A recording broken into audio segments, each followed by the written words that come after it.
মালয়েশিয়ায় যারা আমাদের শ্রমিক ভাই বোন যারা আছেন, যারা কাজ করছেন, তারা এখন থেকে মালয়েশিয়া আমাদেরকে জানিয়েছে, যেই প্রফেসর ইউনুসের সাথে যেটা ডেলিগেশন লেভেল টকসে এটা বলা হয়েছে যে মালয়েশিয়ায় যে বাংলাদেশি ওয়ার্কাররা, মালয়েশিয়ান যে ওয়ার্কাররা যেই বেনিফিটগুলো পান, সোশ্যাল বেনিফিট বা যেই সোশ্যাল প্রোটেকশন পান, ঠিক সেই ধরনের বেনিফিট তারা এখন থেকে এনজয় করবেন। আরেকটা হচ্ছে যে মালয়েশিয়া অনেকে যারা যান তাদের অনেকে ইংলিশের বিষয়ে, ইংলিশ ভাষায় দুর্বলতা আছে, বা অনেকে মালয় ভাষা তো খুব সহজে রপ্তও করতে পারেন না। তাদের জন্য এখন থেকে ওরা একটা বাংলা ভাষায় যাতে কমপ্লেন লঞ্চ করতে পারেন সেই বিষয়ে তারা আজকে এই মিটিংয়ে বলা হয়েছে যে তারা এটা ওপেন করছে বাংলা ভাষাভাষী শ্রমিকদের জন্য। তারপর হচ্ছে যারা আনডকুমেন্টেড এবং ইরেগুলার মালয়েশিয়ায় যে বাংলাদেশি ওয়ার্কাররা আছে তাদের বিষয়ে আজকে আমাদের মিটিংয়ে আমাদের যিনি প্রবাসী কল্যাণ অ্যাডভাইজার আসিফ নজরুল স্যার এটা উঠিয়েছিলেন, এবং সেটা মালয়েশিয়ার কর্তৃপক্ষকে জানা হয়েছে যে তাদেরকে যেন তারা ইরেগুলার মাইগ্রেন্টদেরকে যাতে রেগুলারাইজ করা হয়। তো মালয়েশিয়া যখন প্রফেসর ইউনুস ফিরে আসছিলেন তখন আসার সময় এয়ারপোর্টে মালয়েশিয়ান প্রাইম মিনিস্টার তাকে ফোন করেছিলেন, বলেছিলেন যে এই বিষয়গুলোই আলাপ হয়েছে এই ডেলিগেশন লেভেল টকসে, প্রত্যেকটা এই বিষয়গুলো তারা তাদের ক্যাবিনেটে উঠাবে। আরও যেটা হচ্ছে যে নিউ রিক্রুটমেন্টের বিষয়ে একটা আমাদের তরফ থেকে আমরা বলেছি যে সিকিউরিটি গার্ড এবং কেয়ার গিভার, আপনি জানেন মালয়েশিয়ান সোসাইটিও এজিং হচ্ছে, আর সিকিউরিটি গার্ড, ওদের প্রচুর সিকিউরিটি গার্ডের প্রয়োজন। তো এই দুইটা বিষয়ে তাদেরকে আরও বলা হয়েছে, এবং আমরা আশা করছি এটার সামনে এটার বিষয়ে প্রোগ্রেস দেখব। আর হচ্ছে যে আমাদের মোর দেন 10,000 স্টুডেন্ট ওই মালয়েশিয়ায় গ্র্যাজুয়েট করছে, বা অনেকে কেউ পোস্ট গ্র্যাজুয়েশন করছে। তো এই গ্র্যাজুয়েট প্লাস একটা ফ্যাসিলিটি আছে যেটার আওতায় মালয়েশিয়া অন্যান্য দেশের যারা স্টুডেন্ট যারা ওইখানে পড়াশোনা করে, তারা কোনো ফ্যাক্টরিতে কাজ করেন, কোনো বড় প্রতিষ্ঠানে কাজ করেন, তা আমাদের জন্য বাংলাদেশি স্টুডেন্টদের জন্য যেন এই ফ্যাসিলিটি দেওয়া হয় সে বিষয়ে বলা হয়েছে, এবং ইন প্রিন্সিপাল মালয়েশিয়ানরা এগ্রি করেছেন যে ওনারা এটা দেখবেন। আর এর ফলে যেটা হবে যে মালয়েশিয়া, আপনি জানেন, আপনার এখানে মালয়েশিয়া কিন্তু সেমিকন্ডাক্টর ইন্ডাস্ট্রি খুবই ভাইটাল একটা ইন্ডাস্ট্রি। এইখানে কিন্তু Malaysia tense of billions of dollar সেখানে ইনভেস্ট, প্রতি বছর তাদের অ্যানুয়াল ইঞ্জিনিয়ারেরই ডিমান্ড হচ্ছে 6,000। তো আমরা আশা করছি আমাদের যারা শিক্ষার্থী ভাই বোন ওইখানে পড়াশোনা করেন তাদের জন্য এটা হাই স্কিল যে ওয়ার্কের একটা বড় দুয়ার উন্মোচিত হবে। আর বাংলাদেশের যে ডিগ্রিগুলো আছে সেটা যেন মালয়েশিয়া একসেপ্ট করে সে বিষয়ে এটা নিয়ে কথা হয়েছে।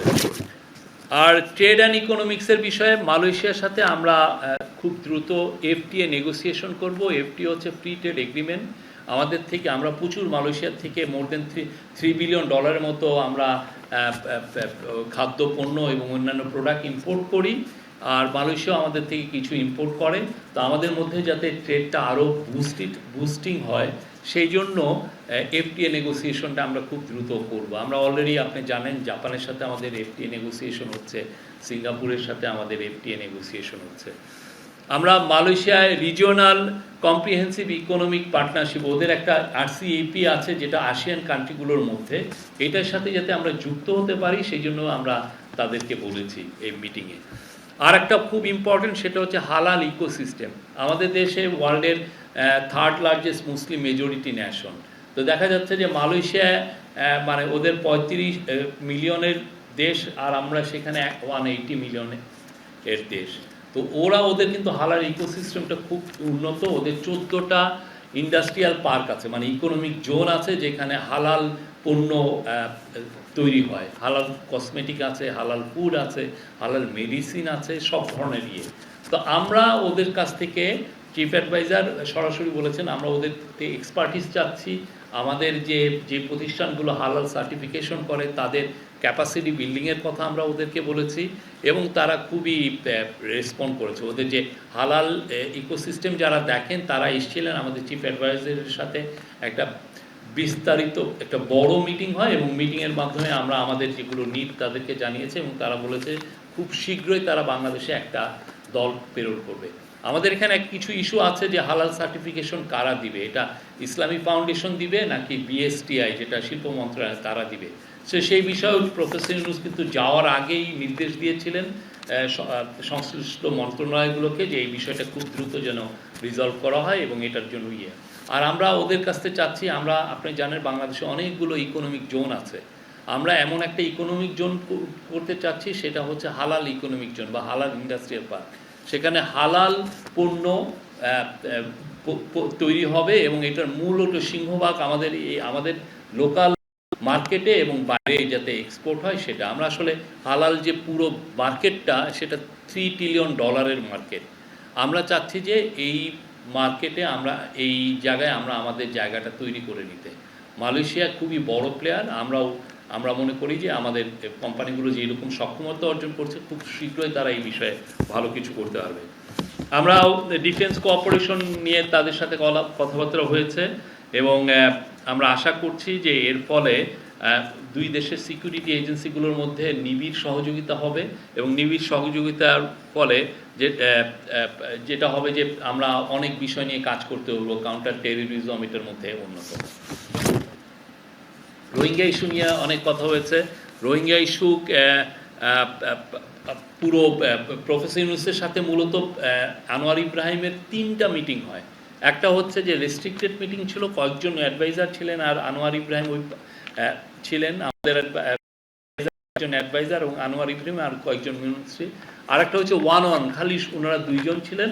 আর একটা হচ্ছে ডেলিগেশন লেভেল টক, যেখানে আমাদের পুরো ডেলিগেশন তাদের পুরো ডেলিগেশন, তাই একটা বড় মিটিং। এই 3টা মিটিং ছিল। তো এই 3টা মিটিংয়ে রোহিঙ্গা ক্রাইসিস নিয়ে আলাপ হয়েছে।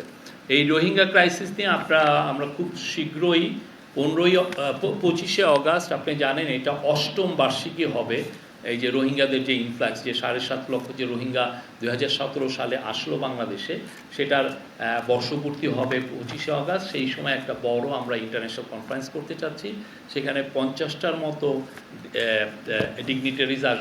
আমরা আশা করছি আরও হাই অফিসিয়াল হয়তো বা 2-1জন ফরেন সেক্রেটারি লেভেল বা ফরেন মিনিস্টার লেভেল কেউ থাকতে পারে। আর এটা কক্সবাজার হবে। এছাড়াও রোহিঙ্গা নিয়ে ইউএনের হোস্টিংয়ে একটা ইন্টারন্যাশনাল কনফারেন্স হচ্ছে নিউ ইয়র্কে, সেটা হলো 30শে সেপ্টেম্বর, যেটার ফ্যাসিলিটেটর হচ্ছেন হলো মালয়েশিয়া এবং ফিনল্যান্ড। আর একটা বড় রোহিঙ্গা নিয়ে আরেকটা আমরা আশা করছি যে আরেকটা বড় মিটিং হবে হচ্ছে দোহাতে। এই আর আমরা আসিয়ানের মেম্বারশিপ জন্য আমরা প্রথম যেটা স্টেপ, সেক্টরাল ডায়ালগ পার্টনার যাতে আসিয়ানের হতে পারি, সেই জন্য আমরা ফর্মালি আমরা তাদেরকে জানিয়েছি। আবারও এই বিষয়ে আমরা আশা করছি যে সামনে কিছু আরও প্রোগ্রেস হবে। এই ছিল। আর ইনভেস্টমেন্টে মালয়েশিয়ান, আপনি জানেন মালয়েশিয়া ইকোনমি ইজ বুমিং। মালয়েশিয়ার যারা কংগ্লোমারেট তারা ওয়ার্ল্ডের some of them are quite big.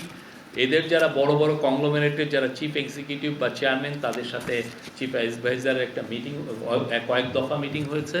পেট্রোনাসের chief, তারপরে প্রোটন, আপনি জানেন প্রোটন আগে ওরা প্রোটন ইদানিং ইভিউ করছে, ইলেকট্রিক ভেহিকল করছে। প্রোটন সাগার চিফ, খাজানা ওদের স্টেট মানে মালয়েশিয়ান গভর্নমেন্টের, এটা মালয়েশিয়ান স্টেটের সভারেন স্টেট ফান্ড, খুবই বড় ফান্ড, তাদের চিফের সাথে কথা হয়েছে।